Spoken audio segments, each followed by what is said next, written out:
Graça e paz a todos. Irmão e irmã, abre comigo lá em Gênesis, capítulo 37. Nós vamos ler do versículo 1 somente até o versículo 8.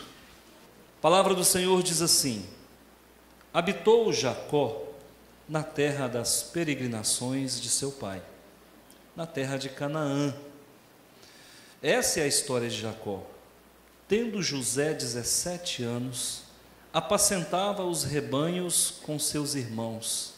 Sendo ainda jovem, acompanhava os filhos de Bila e os filhos de Zilpa, mulheres de seu pai, e trazia más notícias deles ao seu pai. Ora, Israel amava mais a José que a todos os seus filhos, porque era filho da sua velhice, e fez-lhe uma túnica talar de mangas compridas. Vendo, pois, seus irmãos que o pai amava mais do que todos os outros filhos, odiaram-no e já não lhe podia falar pacificamente.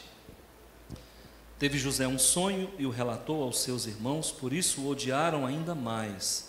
Pois lhe disse: rogo-vos, ouvi este sonho que tive. Atávamos feixes no campo, e eis que os meus feixes se levantou e ficou em pé, e os vossos feixes o rodeavam e se inclinavam perante o meu. Então lhe disseram seus irmãos: reinarás com efeito sobre nós? E sobre nós dominará realmente? E com isso tanto mais o odiavam, por causa dos seus sonhos e de suas palavras. Até aqui. Deixa a Bíblia aberta, eu quero orar com você. Pai, em nome de Jesus, nós estamos aqui como igreja, reunidos e queremos a bênção do Senhor nessa noite. Nós suplicamos a proteção e o cuidado do Senhor. Nós somos uma igreja que temos buscado o Senhor dioturnamente, não merecedores, nós não somos merecedores, mas temos fé e vivemos de fé em fé.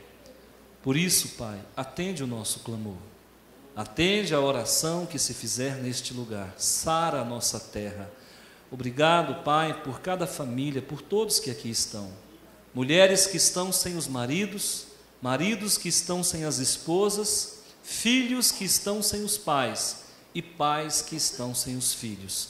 Pai de amor, e aqueles que estão em família, o Senhor também abençoe e guarde, livra do mal, em nome de Jesus. Amém. Deus tem uma túnica para você. Vou falar sobre isso. Será que é nós que traçamos o nosso destino? Ou será que nós nascemos com um destino pré-determinado? Vocês sabem que isso é motivo de muita discussão. Há quem diga que nós nascemos com um destino, e há quem diga que nós é quem construímos o nosso próprio destino. Então eu vou dar o meu parecer, que acredito eu ser um parecer bíblico. A Bíblia nos mostra, através de estudos que nós fazemos, que nós possuímos ordens seladas de Deus para a nossa vida. Eu, viajando ontem com a minha família, eu falei para minha esposa, e passando por uma cidade satélite lá de Brasília, e minha esposa ainda falou: o Antônio foi criado aqui, nesse bairro aqui e tal. E eu mostrando para minha esposa que eu atravessava a BR-060, porque a BR-060 corta essa cidade satélite, e eu falava: olha, eu saía de lá nos meus 14 anos, atravessava a BR e vinha para o lado de cá da rodovia para ver os ônibus passarem com o itinerário Brasília-Goiânia, para que eu sentisse um pouquinho mais de saudade de Rio Verde. Aquilo me dava prazer sentir saudade de Rio Verde. Então, eu entendo assim, nós nascemos com algumas coisas bem traçadas já. Eu sempre amei essa cidade. Eu sempre tive um carinho muito grande por Rio Verde. E da onde que vem isso? Olha, irmãos, se Deus não colocar amor no marido pela esposa, ele não consegue conviver com ela. Se Deus não colocar amor na mulher pelo marido, ela não consegue conviver com ele. Se Deus não colocar amor em você pela cidade que você mora, você não consegue ficar em Rio Verde, porque aqui tem muitos problemas. Então nós vamos percebendo que o próprio Deus é quem se encarrega de colocar em nós alguns sentimentos para que nós possamos no futuro então desenvolver uma atividade, uma tarefa, uma missão. Deus tinha uma missão para mim aqui em Rio Verde e acredito eu que eu estou executando essa missão através do pastoreio, que não é fácil. Muita gente pensa que pastorear é a coisa mais fácil do mundo. Aí não é. Por quê? Porque nós lidamos com forças espirituais, nós lidamos com doenças, com óbitos, nós lidamos com conflitos de família, nós lidamos com rebeldia de irmão, nós lidamos com desafios, enfim, críticas, sabe, lutas internas dentro da igreja, ataques externos que vêm de quem não é crente, até de outras supostas igrejas. Então, você vai perceber que a gente acaba que nós somos uma carta de Deus e às vezes nós já temos em algumas situações um destino já traçado, a começar pelo seu biotipo. Se você tem um físico atlético, teoricamente você tem uma tendência para ser jogador de basquete. Se você é alto, se você é forte, musculoso, talvez você possa ser um boxeador. Se você fala bem, possivelmente você vai enveredar pelo caminho do jornalismo, né, da radiofonia, enfim. Eu vejo assim que Deus nos dá alguns talentos, algumas habilidades, com isso coloca algumas paixões no nosso coração, respeitando a nossa genética, a nossa herança espiritual, a formação que nós recebemos, o lugar em que nós nascemos, e em cima de tudo isso se constrói uma possibilidade de que nós sejamos isso, aquilo ou aquilo outro. Aqui nós temos um homem que, ao que tudo indica, existia um destino muito bem traçado para esse homem, que é José. Era o queridinho do papai. José era o caçula. E aí você vai perceber que no culto anterior eu até falei que a primogenitura, ela é regada de algumas regalias e de algumas responsabilidades que só ela tem. Por exemplo, quem era o primogênito de Jacó? Era Rúben. Rúben era o primogênito de Jacó. Então Jacó deveria, teoricamente, amar mais a quem? A Rúben. No entanto, você vai ver Jacó preferindo José. Pastor, como é que se explica isso? Se o pai naquela época, os patriarcas sabiam que eles deveriam amar mais os primogênitos, prova é que o próprio Isaque amava mais a Esaú do que a Jacó. E aí você vai perceber que agora Jacó, que deveria amar mais Rubens, estava amando mais a José. Como que explica uma situação dessa? Então eu vou decifrar para você. Rúben, ele era filho primogênito da sua esposa Leia. Mas na verdade, ele se casou com a Leia, ou com a Lia, por uma trapaça do seu sogro. O sogro deu umas canjibrinas para ele e entregou a mulher errada. E bêbado, você sabe, não discerne nada, né? Quando ele acordou no outro dia, que ele olhou e falou: o que é isso? Sou eu, amor. E, na verdade não era ela, não era aquela que ele queria, né? Já estava casado mesmo, crente não pode, né, desmanchar, está casado, fica quieto agora. E aí, irmãos, como é que faz? Mas a mulher que ele queria não era aquela, ele queria a outra. Então ele chega para o Labão e fala: sogrão, o que você fez comigo, sogro? Isso é propaganda enganosa, trabalhei 7 anos e agora o senhor me deu uma mulher errada. Ele falou: não, porque a outra é mais cara, tem que trabalhar mais 7.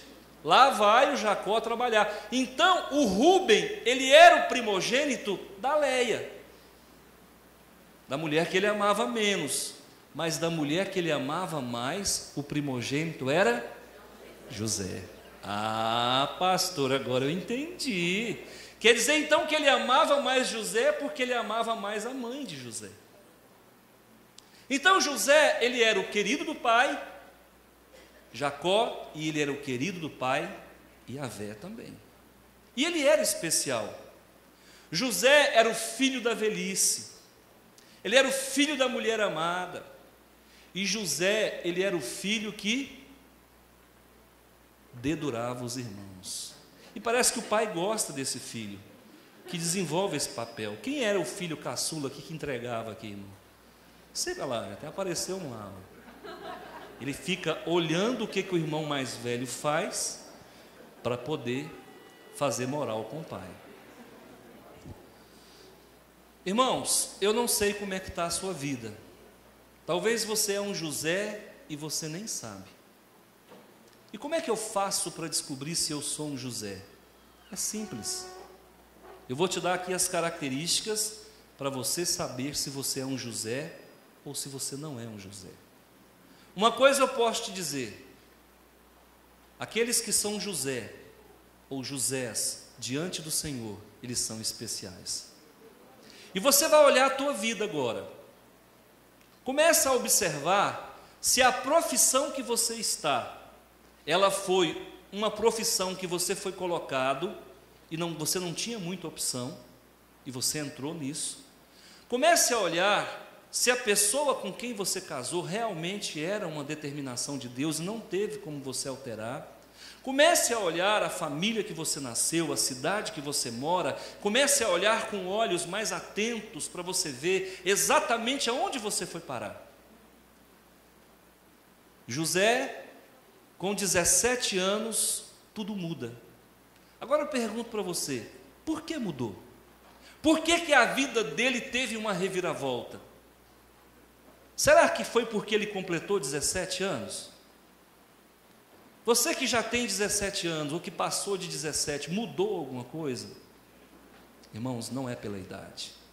Não é a idade que faz as coisas acontecerem, mas é quando Deus entra na sua vida que as coisas começam a mudar. Você vai perceber que ele faz 17 anos, mas concomitantemente ele recebe um presente do pai. Observou aqui? Quando ele faz 17 anos, ele recebe um presente do pai. Qual é o presente? Uma túnica. E eu quero dizer uma coisa para você: se você ainda não enxergou, se você não viu, você vai perceber a partir de hoje que Deus também tem uma túnica para você. E pastor, e se eu não for primogênito? Não tem problema. Essa túnica, ela está disponível a todo aquele que aceita o desafio e entende o que Deus está falando. Normalmente os primogênitos são muito atacados espiritualmente. Pais e mães, preste atenção. Fique de olho no seu filho mais velho, o diabo odeia ele. Fique de olho no seu filho mais velho. Sabe por quê? Porque o seu filho mais velho carrega sobre si a herança da família. O filho mais velho, biblicamente, é merecedor de dobrada honra, de herança dobrada. O filho mais velho, irmão, é aquele que vai projetar primeiramente a tua família, perpetuar essa imagem da família, tanto espiritualmente como socialmente. O pai então prepara uma túnica e dá para o filho. Agora eu quero fazer um parêntese aqui. Normalmente a gente lê isso aqui e não entende. Qual é o significado dessa túnica? Essa túnica, irmãos, ela tem um significado espiritual. Aquela túnica, primeiro, representava José, foi o escolhido no meio de 12. Segundo, José era amado por Deus e amado por Jacó. Terceiro, aquela túnica mudaria toda a vida daquele homem. E a partir do dia em que ele vestiu essa túnica, ele nunca mais foi o mesmo. O dia que Deus colocar a mão na tua vida, você nunca mais vai ser o mesmo. E às vezes eu quero que você, pai e mãe, preste atenção. Às vezes é você, pai e mãe, que vai dar o start para que Deus possa mudar a vida do seu filho. Sabia disso? Mãe, pai, preste atenção. Dependendo do que você falar para o teu filho, da forma como você agir, isso pode ser um start para que Deus comece a operar dentro da vida desse filho ou daquela filha. O que o pai fez? Deu para o filho um legado que mudaria a sua vida. Quantos de nós, irmãos, somos escolhidos por Deus? Eu acredito que todos nós. A Bíblia diz lá: não fostes vós que vos escolheste, eu vos escolhi a vós outros.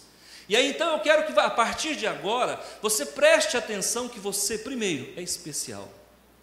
Então por que eu sofro? Porque você não entendeu ainda. Eu quero que você saiba que algumas coisas acontecem na sua vida por conta dessa escolha de Deus, que é você. Então nós vamos observar o seguinte: no dia em que ele veste essa roupa, 3 coisas acontecem na vida de José. Pelo menos 3 coisas vão acontecer na vida de José. Primeiro, quando José veste aquela roupa, a primeira coisa que vai acontecer na vida dele, ele passa a ser observado pelos seus irmãos. A Bíblia não relata que antes dessa túnica os irmãos ficavam observando ele. Mas você vai ver aqui no versículo 4, olha só, olha o versículo 3. Ora, amava Israel. Quem é Israel, igreja? Ora, amava Jacó mais a José que a todos os seus irmãos. Mas até então ninguém tinha falado nada, porque era um negócio assim, talvez velado. Eu acho que é, eu acho que não é, não sei se ama, não sei se não ama. E aí, porque era o filho da sua velhice, e aí o que José fez? Porque o amava tanto, fez-lhe uma túnica talar de mangas compridas. A partir desse momento em que ele veste essa roupa, que ele recebe essa roupa, que era uma túnica colorida, alguns hermeneutas dizem que essa túnica tinha 7 cores. Eu não sei, a Bíblia fala apenas que era uma túnica talar, ou seja, era uma túnica, era uma capa com manga comprida e, ao que parece, muito bonita, e essa capa simbolizava a realeza. Você é realeza diante do Senhor. Quando Ele coloca a mão na tua vida, é para fazer a diferença na tua vida. E aí, a partir daí, quando ele então é escolhido pelo pai e é declarado esse amor de Jacó por ele, no versículo 4, vendo pois seus irmãos que o pai o amava. Queridos, a partir do momento em que o pai declara esse amor, através de uma túnica, de uma capa, os irmãos começam a enxergar José como eles ainda não tinham enxergado. Primeiro, começam a observar José como uma ameaça. José agora é uma ameaça para a família, para os irmãos. Segundo, começam a perceber que José tinha defeitos. Mas ele sempre teve, ele sempre foi o filho fura-olho. A vida inteira ele era o cidadão que estava ali vigiando a irmandade, que levava quem tinha para o pai todos os erros que eles cometiam. E por que só agora eles enxergam que o menino era delator? Só agora eles enxergam que o menino estava vestido de uma túnica linda e maravilhosa. E por que só agora enxergaram que o pai o amava mais que os outros? Justamente por isso, irmãos, quando Deus coloca a mão na vida de uma pessoa, o mundo inteiro começa a enxergar essa pessoa. Eu acho que isso tem a ver comigo, porque, pastor, algumas pessoas estão de olho em mim. Algumas pessoas estão tentando me podar. Algumas pessoas têm falado mal de mim como nunca falaram. No dia que a nossa igreja começou a crescer, eu comecei a descobrir defeitos que eu não tinha, que os outros falavam que eu tinha. Um dia alguém chega para mim e fala assim, muitos anos atrás, quando nós estávamos começando a vislumbrar um crescimento, uma irmã chegou para mim e falou, pastor, o senhor sabe o que eu ouvi o fulano de tal falar a seu respeito? Disse que o senhor é um ator de mão cheia. Eu falei, olha, não sabia que eu tinha essa capacidade de contracenar com tanta perfeição. Começaram a enxergar que eu era um ator, mas a vida inteira eu fui um ator e ninguém nunca viu. Por que será? Por que será? E lembro de uma ilustração de um homem que estava num certo lugar ermo e ficou ali naquele lugar aguardando para que alguém o pegasse.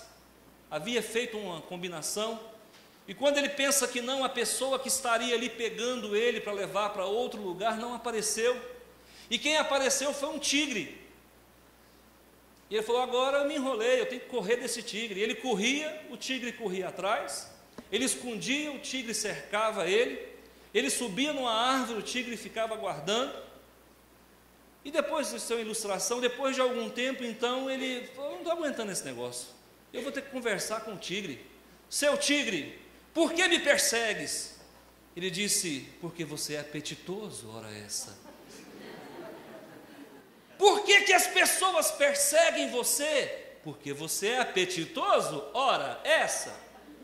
Porque você é especial, porque você faz a diferença, porque você brilha. Porque quando você abre a boca, tudo muda. Aí então as pessoas vão descobrir que você existe. Mas por que antes não descobriam? É porque agora você está na unção de Deus.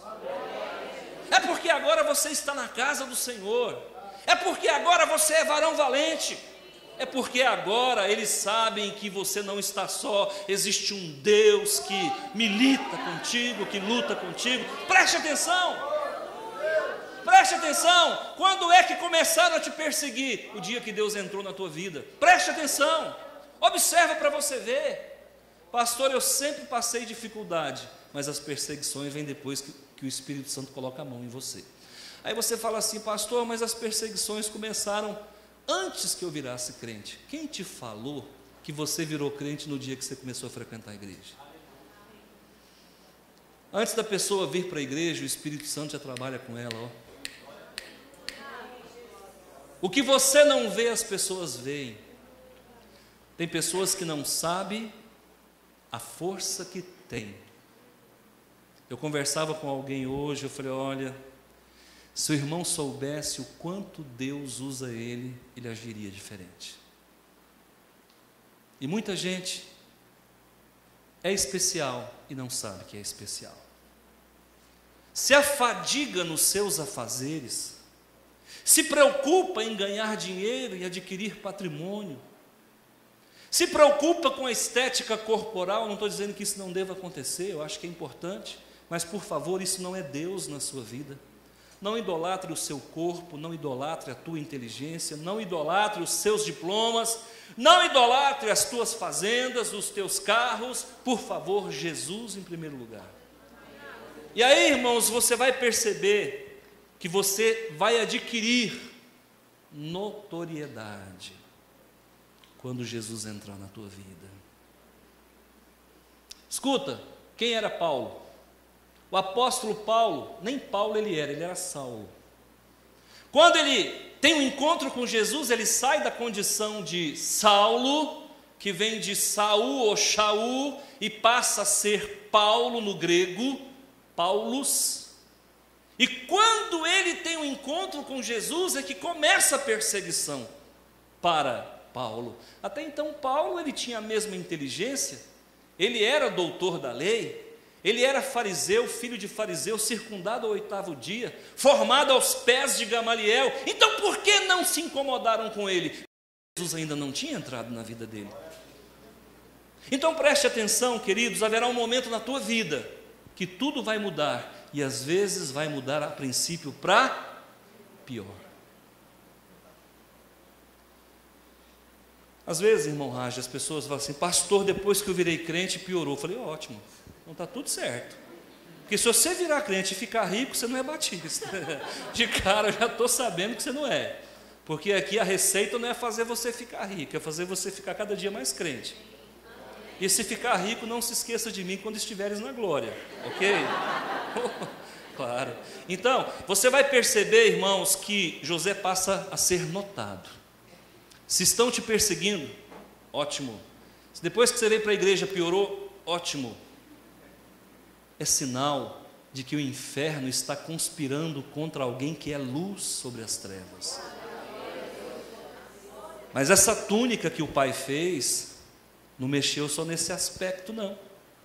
Olha o que diz aqui, o outro versículo, 5. Teve José um sonho. Você conhece a história desse sonho? Eu te fazer uma pergunta para você. Foi sonho que ele teve? Foi sonho ou não? Tem gente que acha que é sonho. Tudo é sonho. Pastor, eu dormi e eu sonhei. De repente não é sonho, é revelação mesmo. É revelação, irmão. Também não precisa ficar me contando, porque tem gente que, pastor, eu tive um sonho, aí conta, eu tive outro. Não, irmão, chega. Espera aí um pouquinho, eu não sei. Às vezes a pessoa me conta um sonho, o que significa? Eu não sei, irmão. Eu não sei. Meus dotes de astrologia, eu larguei tudo depois que eu aceitei Jesus. Eu não sei adivinhar sonho. Mas você vai ter que observar, se o sonho é repetitivo, pode não ser sonho, pode ser revelação. Segundo, se ele não sai da sua mente, pode ser revelação, não é sonho.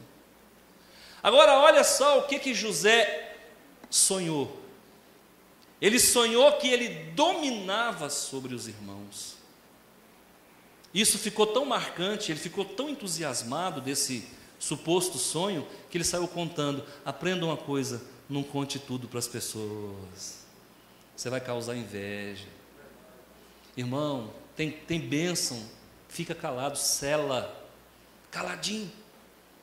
Pastor do céu, o senhor não sabe o que aconteceu, e o negócio é o seguinte, Deus vai fazer. Irmão, não deixa ninguém roubar sua bênção, não. Fica caladinho, guarda com você. Qual foi o erro de José? Tocar corneta, irmão, não faz isso não. Pegar o microfone e sair falando, badalando para baixo, para cima. Deus falou, foi para ele. E aí, sabe o que aconteceu, irmão? Aí a chapa esquentou para ele. O menino recebe uma túnica. Depois ele tem uma revelação que vai governar. Vão armar para ele. Escuta, quando Deus colocar a mão na sua vida, você vai começar a ter visão além do alcance. Você vai enxergar coisas que você ainda não enxergou. Você vai ver coisas que você ainda não viu. Você vai deitar para dormir e Deus vai falar contigo. E você vai ter que deixar o sono para mais tarde, porque Deus agora quer falar com você. Você faz parte da cozinha do Pai. Você agora é parte integrante de uma família cósmica universal. Então agora preste atenção, se você recebeu o Espírito Santo na sua vida, Deus começa a falar com você. Pastor, Deus falou comigo.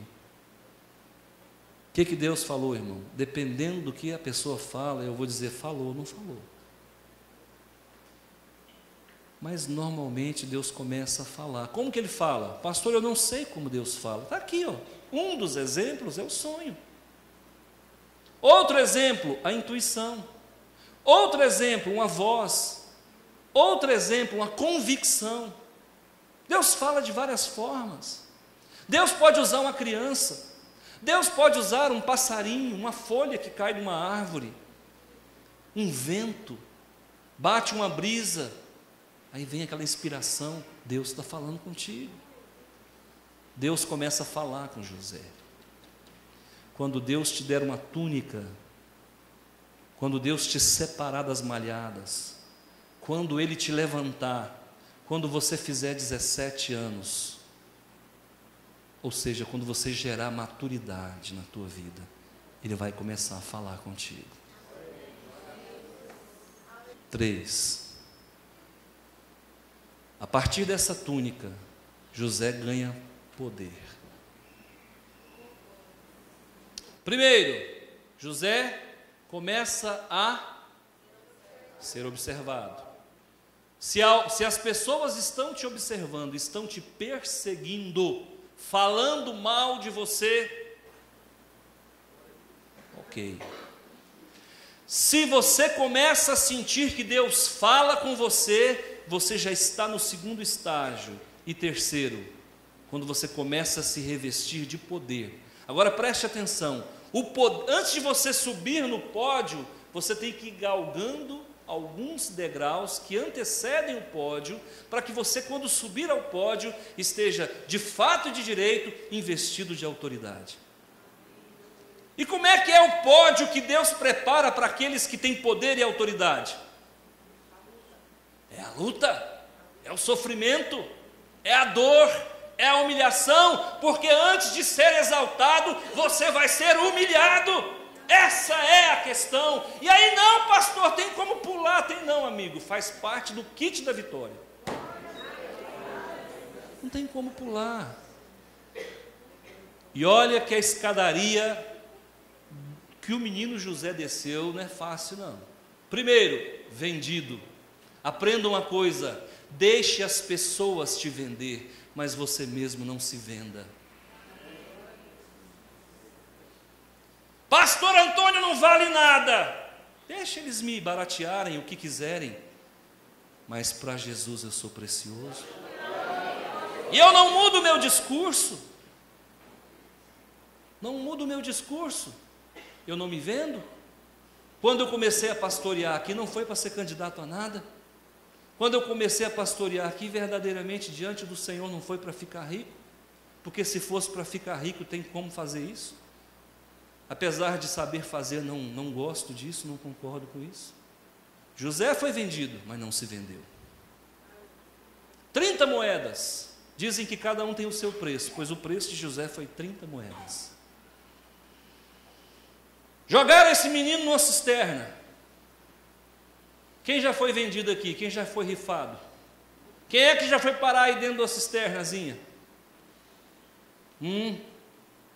Quem é que já passou a noite no relento? Quem é que, enquanto estava no buraco lá fora, o pessoal tramando como é que ia arrancar o seu fígado? Porque enquanto ele estava no buraco lá, o pessoal querendo matar ele lá em cima. Porque é assim, irmãos. O dia que vier a dificuldade, eles vão querer te fritar. Eles não vão contentar só de você estar no buraco. Eles não vão contentar só de você estar lá embaixo, porque agora ele está acabado. Então, já que ele está acabado, vamos trucidar, esquartejar, colocar numa mala e soltar os pedaços cidade afora. É isso que o seu inimigo quer fazer, mas o teu inimigo tem nome: Satanás é o teu inimigo. E ele vai usar pessoas. E vai usar pessoas que comiam no teu prato. Vai usar pessoas que frequentavam a tua casa. Vai usar pessoas que você deu cafezinho quente. Vai usar pessoas que te chamavam de irmão e de amigo. Vai usar pessoas que você ajudou a subir. E quando eles sobem, eles te jogam dentro da cisterna. É assim que funciona. Jogado numa cisterna, depois vendido como escravo. Ele não era escravo. Fizeram dele escravo. E quem fez dele escravo não foram os inimigos, foi a própria família. E muitas vezes a família quer, irmãos, dominar as nossas mentes. Muitas vezes a família quer impedir você de galgar uma bênção. Muitas vezes a família vai te rotular. A família vai almoçar você e jantar você. A família é impiedosa. Sabe por quê? Porque se você começar a progredir, não vão gostar. Você, quando é especial para Deus, então você vai ser revestido de poder, retomando, só que lembrando que o poder que vem de Deus, primeiramente te obriga, no bom sentido, a descer ao mais profundo abismo. Davi falava: se desço ao mais profundo abismo, lá estás.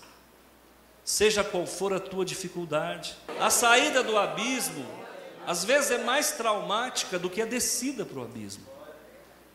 E aí sabe o que acontece? Esse moço é vendido como escravo. Fizeram-no escravo. E lá, para onde ele foi, ele também não foi feliz. Porque a olaria de Deus, temos que descer a olaria de Deus. Chegando lá, irmãos, como se não bastasse a alcunha de escravo, agora ele recebe uma outra alcunha, de gente, homem que canta a mulher dos outros. Ele foi acusado de ter tentado ter relações sexuais à força com a mulher de Potifar. Mentira.